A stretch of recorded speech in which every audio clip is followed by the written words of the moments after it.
ऋग्वेद का पर्जन्य सूक्त चल रहा था। कल हम लोगों ने पर्जन्य सूक्त के जो 7 मंत्र थे उन 7 मंत्रों का अध्ययन किया था। इसके जो ऋषि हैं वह ऋषि अत्रि ऋषि है।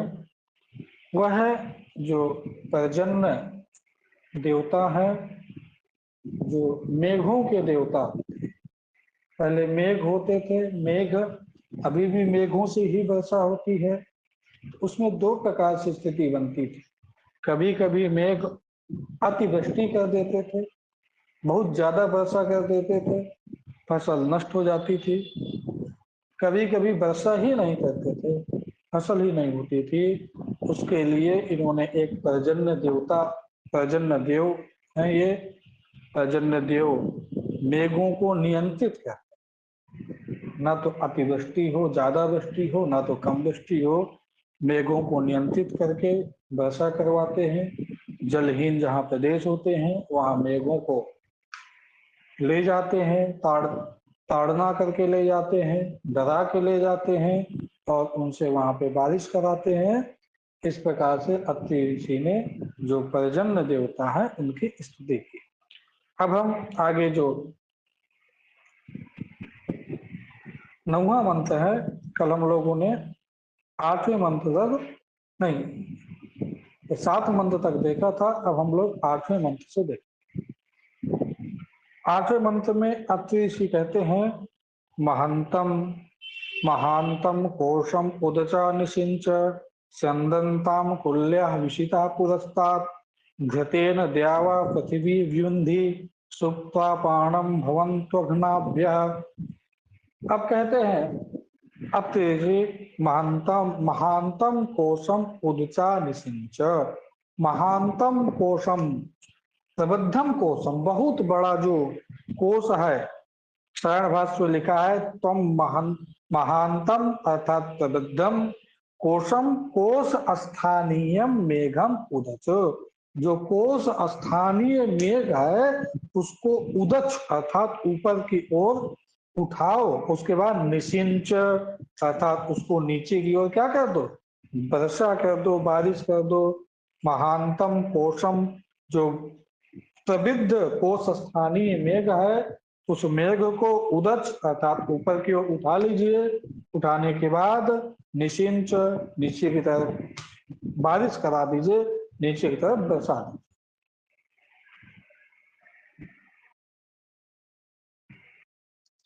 इसके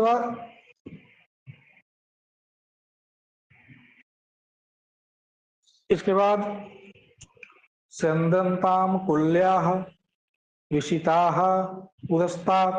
संदंताम अर्थात फिसलने लगे, पानी का बहाव चलने लगे, पानी क्या होने लगे, बहने लगे, बहे। कहाँ बहे, तो कुल्याः, कुल्याः अर्थात जो नदियां हैं। कुल्या शब्द को छोटी नहर भी कहते हैं, नदी भी कहते हैं, छोटी छोटी जो बावली है उनको भी कहते हैं। तो कुल्याः विशताः पुरस्तात् संदंताम, जो कुल्याः अर्थात जो नदियां हैं, छोटी नदियां हैं, तालाब हैं, और पुरस्तात् अर्थात पूर्व की ओर, विशिताः अर्थात जल से भरी हुई जो नदियां हैं वह पूर्व की ओर बहे। कुल्या का जो अर्थ है साइड भाष्य में दिया है, कुल्याः नद्याः अर्थात जो नदी। विशिताः उन्होंने कहा कि विश्रुताः अर्थात भरी हुई एकदम। सत्यः संदंताम प्रवहन्तु अर्थात वह किरब है तो पूर्वाभिमुखम, पूर्व की ओर मुख करके जल से भरी हुई जो नदियां हैं वह नदियां बहें। इसके बाद तीसरी लाइन में कह रहे हैं, घृतेन द्यावा पृथ्वी व्युन्धि। घृतेन, घी के द्वारा, घी के द्वारा अर्थात ये घृत क्या है, जैसे जो यज्ञ इत्यादि होता है उस यज्ञ इत्यादि में जो घृत है वह घृत बहुत ज्यादा महत्वपूर्ण। उसी प्रकार पृथ्वी का जो घृत है वह पृथ्वी का घृत जल है। जल के बिना पृथ्वी में आप कुछ भी उत्पन्न नहीं कर सकते। जल के बिना भूमि क्या हो जाती है, बंजर हो जाती है, मरुस्थल भूमि हो जाती है। तो घृतेन सायण भाष्य में व्याख्या किया, उदकेन, उदक के द्वारा, द्यावा भूमि, जो द्यूलोक है, भूमि लोक है, दीव और पृथ्वी को क्या करे, व्युंधी, अर्थात बी उन्धी, बी उपसर्ग पूर्वक उन्धी धातु, उन्धी क्लेदने ये धातु है, वी उन्धी अर्थात अच्छी प्रकार से भिगो दे, अच्छी प्रकार से जल को बरसा दे। घृतेन द्यावा भूमि घृतेन वृंधि, जो द्यूलोक है, पृथ्वी लोक है, घृतेन अर्थात जलेन, जल के द्वारा उसको व्युंधि भिगो दे, बरसा दे। अग्न्याभ्य, अग्नाभ्य अर्थात जिसका वध नहीं किया जा सकता है। देखिए हम धातु से क्यप टाप होकर के घृना बनता है, ना घृना अघ्ना बनता है, कि अग्नाभ्य ये जो वैदिक रूप है और इसका जो अर्थ किए हैं अर्थात जो वध करने के योग्य ना हो, अर्थात गाय। अग्नाभ्य गोभ्य, शरण भाष्य में लिखा है कि गोभ्य अर्थात जो गाय हैं उनके लिए सुप्ता सुप्ता पाणम भवतु, अर्थात जो जल है वो क्या हो, सुष्टु प्रकार से पातव्यम उदकम। सुष्टु मतलब अच्छी प्रकार से, पातव्यम मतलब पीने के लिए उदक हो जाए। उस गायों के अच्छी प्रकार से जल पीने के लिए इतना पानी, जल की बारिश कर दीजिए, इतना जल की बारिश कर दीजिए कि जो जल है वह गायों को सुप्राप्त हो जाए, आसानी से मिल जाए, और प्रकर्षेण पातव्यम, भरपेट जितना जल पीना चाहें उतना जल जो गाय हैं वह पी सके। पुनः एक बार इस मंत्र को देखते हैं, महांतम कोशम उदचा निशिंच। महानतम कोशम, जो महान कोश है, और इसमें सायण भाष्य में दिया है कोशम अर्थात कोश स्थानीय मेघ, कोश स्थानीय जो मेघ है, उदच ऊपर के उठा करके निशिंच अर्थात उसको बरसा दीजिए, नीचे की ओर बारिश करवा दीजिए। इससे होगा क्या, कुल्या विशता पुरस्तात् चंदनता, जो कुल्या है नदियां हैं वह विशता मतलब भरी हुई, एकदम जल से भरी हुई नदी है, वह पुरस्तात् चंदनताम, पूर्व दिशा की ओर होकर के चंदनताम अर्थात बहें। और क्या है, घृतेन द्यावा पृथ्वी व्युंधि, घृतेन जलेन, जल के द्वारा, द्यावा पृथ्वी द्यूलोक और पृथ्वी लोक को व्युंधि अर्थात अच्छी प्रकार से भिगो दे। और सुप्रापाणम भवतु अग्न्याभ्य, जो अग्न्या है अर्थात जो गाय है, उस गाय के लिए जो जल है वह अच्छी प्रकार से पान करने के योग्य हो जाए, प्रचुर मात्रा में पीने के लिए वह जल हो जाए, इतना जल आप बरसा दीजिए, इतना बारिश कर दीजिए। स्पष्ट है मन सभी को? अरे इसमें सुप्रपानम इस शब्द का अर्थ क्या है? सुप्रपानम मतलब कि अच्छी प्रकार से पीने योग्य, सु मतलब सुष्टु, प्रा मतलब प्रकाशेण, पाणम मतलब कि पातव्यम, सु उपसर्ग है, प्रा उपसर्ग है। देखिए अगर जल नदी में फुल पूरा भरा हुआ है तो गाय आसानी से जा करके उसको पी, नीचे है तो पीने में बहुत कष्ट होगा। इन्होंने सु उपसर्ग लगाया मतलब सुष्टु अच्छी प्रकार से, प्रा उपसर्ग है प्रकर्षेण, और पातव्यम पाने योग्य उदक हो जाए, अच्छी प्रकार से जितना पी सके उतना पीने योग्य जल हो जाए। लगा? हेलो जी सर, जी सर, जी सर। इसमें सु हाँ, सु उपसर्ग, पा उपसर्ग, प्रा उपसर्ग है, पा पाने धातु है, पातुम योग्यम पाणम, जो पीने के योग्य, पीने के लिए। चलिए, इसके बाद अगला मंत्र है, 9वां मंत्र है, यत् पर्जन्यः कनिक्रदत् स्तनयन् हंस दुष्कृता प्रतीदं विश्वं मोदते यत्किंचा पृथिव्यामधि।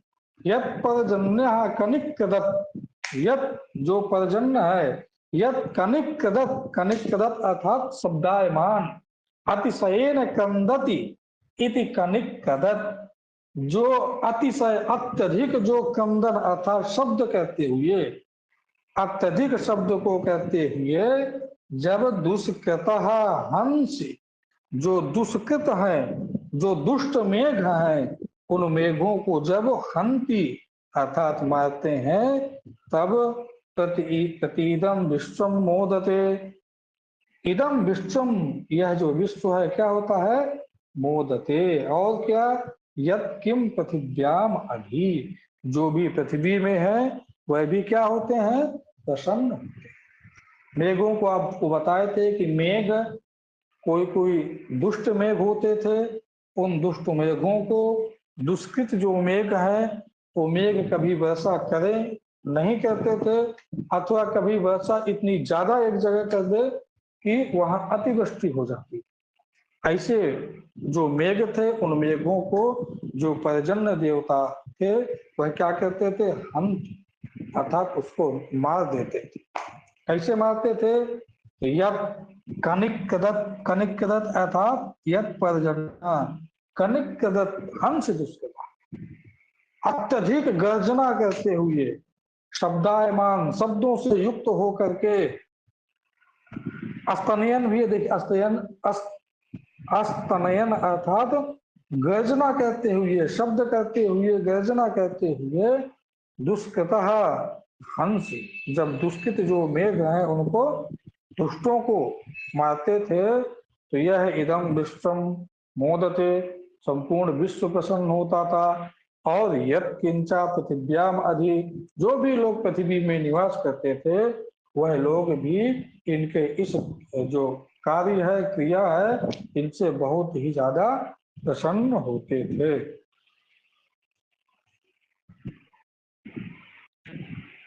इसके बाद इसका अंतिम मंत्र है, स्तुति रूपक मंत्र है। यहाँ तक उन्होंने बता दिया। अब अत्रि जो ऋषि है, वह जो पर्जन्य देवता है, उन पर्जन्य देवता की स्तुति करते हैं और कहते हैं,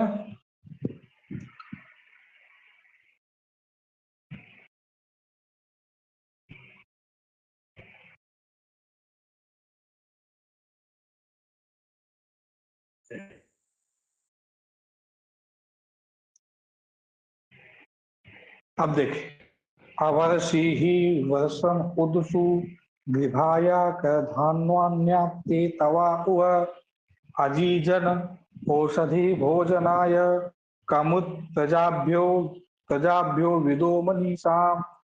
अवर्षि ही वर्षम उदसु विभाया धान्वान्या ते तवा उव अजीजन औषधि भोजनाय कमुत प्रजाभ्यो अभिदो मनीषा।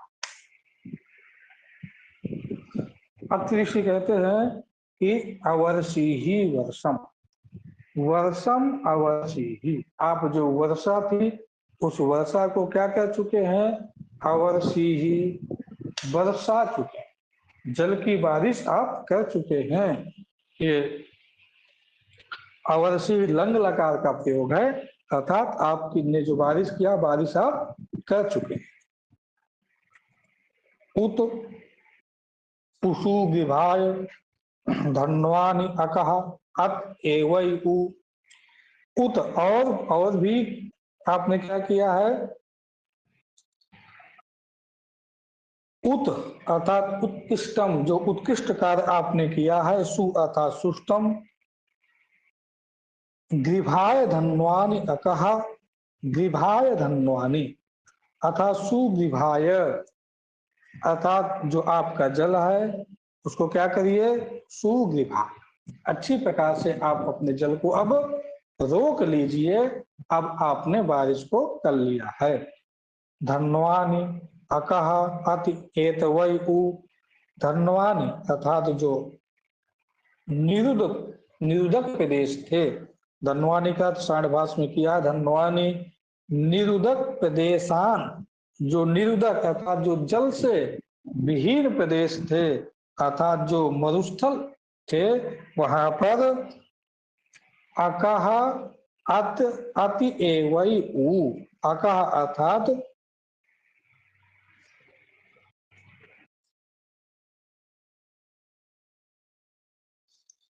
गृभाय धन्वानि अति एतवै उ, अर्थात जो धन्वानी, जो मरुस्थल प्रदेश थे, उन मरुस्थल प्रदेशों को जो जल था, उस जल के द्वारा आपने क्या किया, अत एतवै उ, अकह अर्थात बना दिया है, कर दिया है, ऐसा संपन्न कर दिया है कि अति एतवै, एतवै उ अति, अर्थात उसको भी लोग क्या कर सकते हैं, अब अति अर्थात अतिक्रमण कर सकते हैं, उसको भी लोग पार कर सकते हैं। आपने मरुस्थल प्रदेशों को भी जल बारिश कर दिया, तो वहां भी मध्य मध्य बीच बीच में जल की व्यवस्था हो गई है, बालू इत्यादि जो ठंडी हो गई है, जिसके चलते मनुष्य उस मरुस्थल प्रदेश को भी पार कर सकता है। आपने उसको भी पार करने योग्य बना दिया है।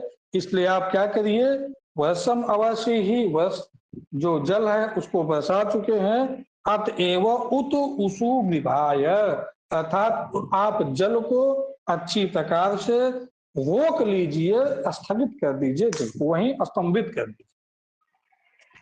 और आपने क्या कर दिया है, भोजन औषधि भोजनाय, भोजनाय औषधि अजीजन, भोजन के लिए आपने जो औषधियां हैं, उन औषधियों का भी प्रादुर्भाव कर दिया है, उन औषधियों को भी उत्पन्न कर दिया है। उत प्रजाभ्या मनीषाम अविदः, और उत और प्रजाभ्या मनीषाम, जो प्रजा लोग हैं और मनीषी लोग हैं, वो अविदः अर्थात आपकी जो स्तुति है, स्तुति को प्राप्त कर चुके हैं। अतः आप अपनी जो वर्षा है, उस वर्षा को आप रोक लीजिए, बंद कर दीजिए। अति भगवान अंतिम में यह स्तुति करते हैं। स्पष्ट सभी को बनते? सर हिंदी अर्थों को प्लीज बता दीजिए, स्पष्ट नहीं हुआ मेरा। चलिए देखिए, पहले से देख लीजिए। अवर्षी ही वर्षम, वर्षम अवर्षी, वर्षम अर्थात जल को, अवर्षी अर्थात आप बरस चुके, जल को आपने पर्याप्त मात्रा में बरसा दिया है। अतः उत उसु गिभाय, वर्षम उतु उसु गिभाय का सांडभाष में अर्थ क्या, उत्कृष्टम, उत्कृष्ट और अच्छी प्रकार से, गिभाय अर्थात रोक लीजिए, जो वर्षा है उसको आप अब अच्छी प्रकार से रोक दीजिए। आपने वर्षा पर्याप्त मात्रा में कर दी है। इतनी वर्षा किया है कि धन्वानी अकह अत एतवै उ, धन्वानी अर्थात जो मरुस्थल प्रदेश थे, जलहीन प्रदेश थे, अकह उनको बना दिया है, उनको कर दिया है, संपादित किया है। क्या, अति एतवै उ, एतवै उ अति अर्थात पार करने योग्य, अतिक्रमण करने योग्य जो जलहीन मरुस्थल प्रदेश थे, उनको भी पार करने योग्य आपने बना दिया है। औषधि भोजनाय अजीजन, और जो भोजन के लिए, खाने के लिए जो औषधियां हैं, उनको भी आपने क्या किया है, अजीजन अर्थात उनको भी प्रादुर्भाव कर दिया है, प्रकट कर दिया है, उत्पन्न कर दिया है। कम और कम उत प्रजाभ्यो अभिदः मनीषाम, मनीषाम प्रजाभ्य अभिदः, और जो मनीषाम अर्थात स्तुति है, उस स्तुति को प्रजाओं से जो स्तुति को आप प्राप्त कर चुके हैं, प्रजाजन आपकी स्तुति कर चुके हैं, अतः आप अब बारिश को बंद कर दीजिए। ऐसा अत्रि ऋषि जो पर्जन्य देवता हैं उनसे प्रार्थना करते हैं। स्पष्ट हुआ? जी सर, जी सर। तो यहां से यह पर्जन्य सूक्त पूर्ण होता है। इसमें यदि किसी को और कुछ पूछना हो